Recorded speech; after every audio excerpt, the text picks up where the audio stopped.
அப்பா, நீங்கள் எல்லோரும் அந்த குதிரையை பார்த்து கொண்டிருந்தீர்கள். ஆனால்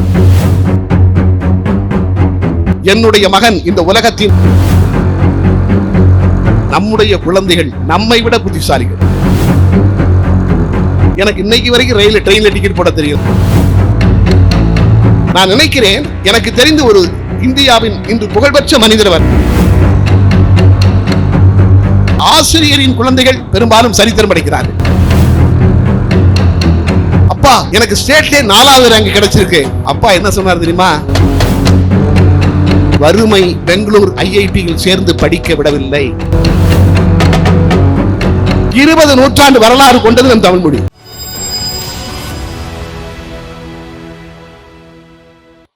ஆமாம், அதற்கும் இதற்கும் என்ன சம்பந்தம்? அப்பா, நீங்கள் எல்லோரும் அந்த குதிரையை பார்த்து கொண்டிருந்தீர்கள்.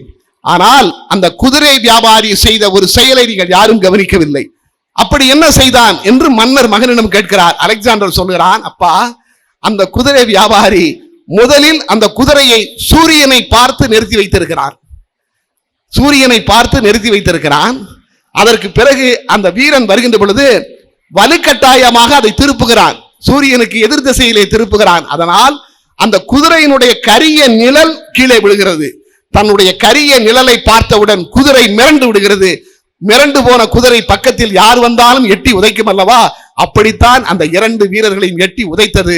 இதை நான் தெரிந்து கொண்டேன்.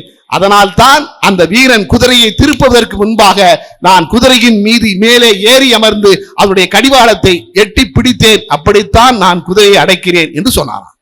நீங்க நினைத்து பாருங்கள், ஒரு சாதாரண செயல். அன்றுதான் பிலிப்பிற்கு நம்பிக்கை வந்ததாம், என்னுடைய மகன் இந்த உலகத்தின் சக்கரவர்த்தியாக முடிசூட்டுவான் என்று. தந்தைக்கு இல்லாத தெரியாத ஒரு செய்தி.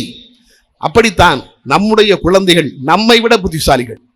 எனக்கு இன்னைக்கு வரைக்கும் ட்ரெயின்ல டிக்கெட் போட தெரியல. என் பையன் தான் பண்ணி கொடுக்குறான். நம்மை விடவும் நம் குழந்தைகள் புத்திசாலிகள். அதிலும் இப்படி அற்புதமான ஒரு பள்ளிக்கூடம் கிடைத்திருக்கிறது. நினைத்து பாருங்கள். நான் குறிப்பிட்ட நேரத்துக்கு ஒரு 4-5 நிமிடங்கள் இருக்கிறது. ஒரே ஒரு இன்னொரு செய்தியை சொல்லி முடித்து விடுகிறேன். நான் முதலிலே சொன்னேன், எதுவும் உங்களை நீங்கள் குழந்தைகளுடைய மனதிலே தயவு செய்து மனம் விட்டு பேசுங்கள். நிறைய வரலாற்று ஆவணங்களை அவங்க சொல்லுங்கள். என்னெல்லாம் வரலாற்றிலே நடந்திருக்கிறது என்பதை நேரம் கிடைக்கின்ற பொழுதெல்லாம் அவர்களுக்கு சொல்லுங்கள். மனம் விட்டு பேசுங்கள். அதுதான் முக்கியம். இரண்டாவது கருத்தே கிடையாது. நான் நினைக்கிறேன், எனக்கு தெரிந்த ஒரு இந்தியாவின் இன்று புகழ்பெற்ற மனிதர் அவர். அலெக்சாண்டர் இப்பொழுது உள்ள ஒருவரை நான் எடுத்து பார்க்கிறேன். இந்தியாவின் புகழ்பெற்ற மனிதர் அவர். அவருடைய வரலாற்றை நீங்கள் வாங்கி படியுங்கள். அவர் எழுதுகிறார், அவர் மைசூரில் பிறந்தவர். அவர் வீட்டில் 8 குழந்தைகள், 7 குழந்தைகள் என்று வைத்துக் கொள்ளுங்கள். அவருக்கு வீட்டிலே வருடத்திற்கு ஒரு முறைதான் துணி எடுப்பார்களாம். அவங்க அப்பாவுக்கு 250 ரூபாய் சம்பளம், வாத்தியார் வேலை, 250 ரூபாய் சம்பளம். அதில் இன்னொன்று நீங்கள் வரலாற்றை படிக்கின்ற பொழுது தெரியும், ஆசிரியர்கள் குழந்தைகள் எல்லோரும் சரித்திரம் படைத்திருக்கிறார்கள். நானும் பார்க்கிறேன். அது மேரி கியூரியாக இருந்தாலும் சரி, நான் சொல்ல போறா இருந்தாலும் சரி, தாமஸ், நிறைய பேர் ஆசிரியரின் குழந்தைகள் பெரும்பாலும் சரித்திரம் படைக்கிறார்கள். இந்த ஆசிரியர்கள் தங்கள் குழந்தைகளை மற்ற ஊரார் பிள்ளையை ஊட்டி வளர்த்தால் தன் பிள்ளை தானே வளரும் என்று சொல்வார்களே, நான் முன்னேறணும் ஆசிரியர் மட்டும்தாங்க நினைக்கிறாங்க. எங்க வீட்டில் உள்ளவங்க தவிர என்னுடைய ஆசிரியர் மட்டும்தான் நினைப்பாங்க நான் முன்னேறணும்னு. அந்த பெருந்தன்மையால் என்னவோ வரலாறு அப்படித்தான் வைத்திருக்கிறது. நான் சொல்லுகிற மனிதர் மைசூரிலே பிறந்தவர், 8 குழந்தைகள். வருஷத்துல ஒரு தடவை தான் அப்பா ட்ரெஸ் எடுப்பாராம். மொத்தத்தில் 4 ஷர்ட்டை ட்ரௌசர் எடுத்து கையில் கொடுத்தாரு, போட்டுக்க 1 வருஷம் தான். அந்த பையனுக்கு தோசை சாப்பிடணும் ஆசை வருவாங்க. தோசை அம்மாட்ட போய், அம்மா தோசைம்மானா, நீ அப்படிலாம் நம்ம வீட்டில் டெய்லி தோசையெல்லாம் சுட முடியாதுடா, நீ வேணா தோசை வேணும்னா பக்கத்து ஊர்ல போய் மரப்பொடி வாங்கிட்டு வா, இந்த ஊரோட விலை கம்மி, அந்த மரப்பொடியில கிடைக்கிற ரூபாய்க்கு நீனும் உங்க அண்ணனும் தோசை சாப்பிட்டுக்கலாம்னு இவன் அந்த பையன், அவன் பேர் மூர்த்தி, சைக்கிள் எடுத்துட்டு பக்கத்து ஊருக்கு போவாங்களாம். பக்கத்து ஊர்ல போய் மரப்பொடி வாங்கிட்டு கிடைக்கிற காசுக்கு 2 பேரும் தோசை சாப்பிட்டு வருவாங்களாம். வரலாறு, இதெல்லாம் கதையல்ல, வருவாங்களாம். பையன் 10வது வகுப்புல 4வது ரேங்க், ஸ்டேட்ல 4வது ரேங்க், மைசூர் மாகாணத்திலே 4வது ரேங்க் எடுக்கிறான். அப்பாட்ட ஓடி போய் சொல்றான், அப்பா, எனக்கு ஸ்டேட்லயே 4வது ரேங்க் கிடைச்சிருக்கு. அப்பா என்ன சொன்னார் தெரியுமா? மீதி 3 ரேங்க் எங்கடா போச்சு? எங்க போச்சு? அவன் ஓன்னு அம்மா மடியில படுத்து ஆடலாம். அப்ப அம்மா சொன்னாலாம், இல்லடா, நீ எப்பவுமே முதல் இடத்துல இருக்கணும்னு அப்பா நினைக்கிறாருடாங்கிறான். +2ல ஸ்டேட்ல 3வது ரேங்க் சார், மாநிலத்திலேயே 3வது ரேங்க். அப்பவும் அப்பாட்ட போய் சொல்றான், அப்பவும் அதான் கேட்கிற, முதல் ரேங்க் எங்கடா போச்சு? மூர்த்தி, நீ எந்த இடத்தில் இருந்தாலும் நம்பர் 1 இருக்கணும்னு ஆசைப்படு. என்று சொல்கிறார். ஐஐடியில சேர்ந்து படிக்கணும் என்று மூர்த்திக்கு ஆசை. அவங்க இருக்கிறது மைசூர், பெங்களூர்ல ஐஐடி இருக்கு. ஐஐடியில சேர்ந்து படிக்கணும்னு ஆசைங்க. அப்பெல்லாம் 1200 பேர், நான் சொல்வது 1950 அந்த சமயங்கள்ல 1200 பேர் தான் ஐஐடிக்கு செலக்ட் பண்ணுவாங்களாம். மூர்த்தி பரீட்சை எழுதுறான். இந்தியாவிலேயே 17வது ரேங்க் மூர்த்தி. இந்தியாவிலேயே மூர்த்தி 17வது ரேங்க். அவனும் ஃப்ரெண்ட்ஸும் சேர்ந்து கம்பைன் ஸ்டடி படிச்சிருக்காங்க. ஓடி போய் அப்பாட்ட சொல்லியிருக்காங்க, எப்பா ஐஐடியில் எனக்கு கிடைச்சிருச்சுப்பா இடம், நான் எங்கே கேட்டாலும் கொடுத்துருவாங்க, பெங்களூர் கிடைச்சிருப்பா அப்படிங்கிறான். அப்பா சொன்னாராம், தம்பி மூர்த்தி, நீ மட்டும் எனக்கு குழந்தை இல்லடா, உன் அக்கா தங்கச்சி எல்லாரும் வீட்டில் இருக்காங்கடா, உன்னைய மட்டும் நான் பெங்களூரில் சேர்ந்து படிக்க வச்சா இவங்களெல்லாம் நான் எப்படிடா படிக்க வைப்பேன்? உன்னை படிக்க வைக்க முடியாதுடா. 17வது ரேங்க் இந்தியாவிலே கிடைத்த பிறகும் மூர்த்தியை வறுமை பெங்களூர் ஐஐடியில் சேர்ந்து படிக்க விடவில்லை. அவனை விட குறைந்த மதிப்பெண் வாங்கிய மாணவர்கள்லாம் ட்ரெயின்ல பெங்களூருக்கு கிளம்புறாங்களாம். மூர்த்தி அப்படி கண்ணீரோடு கை அசைச்சானாங்க.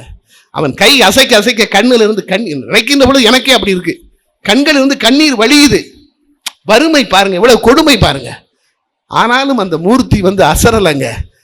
எந்த மூர்த்தியை வறுமை ஐஐடி படிக்க விடவில்லையோ, இன்று ஐஐடியில் படித்தவர்களெல்லாம் அந்த மூர்த்தி நடத்துகிற கம்பெனியில் தனக்கு வேலை கிடைக்குமா என்று நினைக்கிறார்கள். அவர் சிரிக்கிறார், நான் அங்கதானே வேலை பார்த்தேன்னு.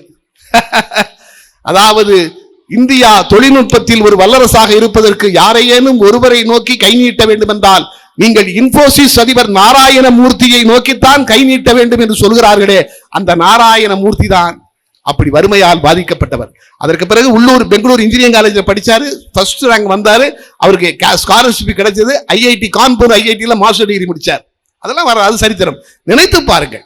ஆக எதையுமே நம்முடைய குழந்தைகளுடைய படிப்பிற்கு எதுவுமே தடையாக இருக்க முடியாது.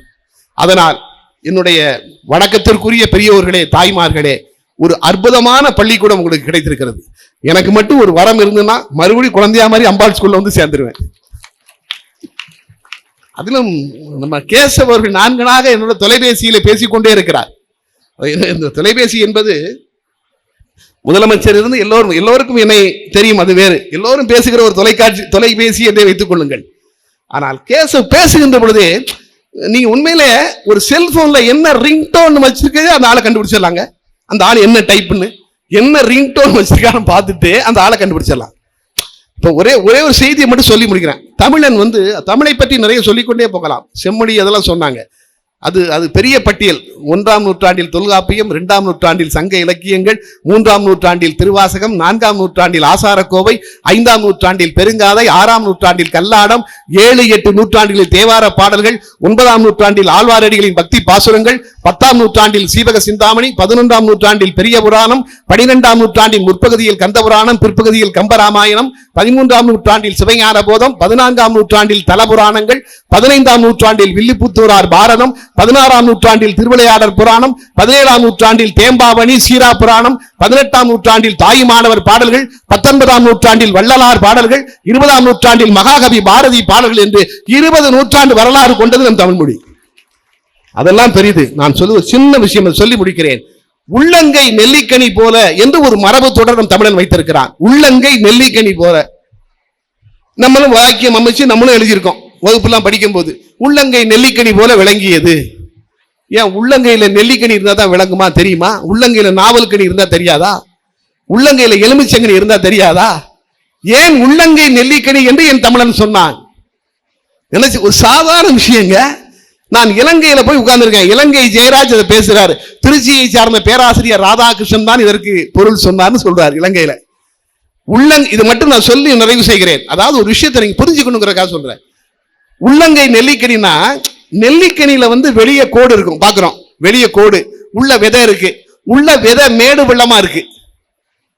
வெளியே அந்த நெல்லிக்கனியை உடைக்காமலேயே அந்த விதை இந்த இடத்துல மேடா இருக்கு, இந்த இடத்துல பள்ளமா இருக்குன்னு வெளியே பார்த்தே சொல்லிடலாமா?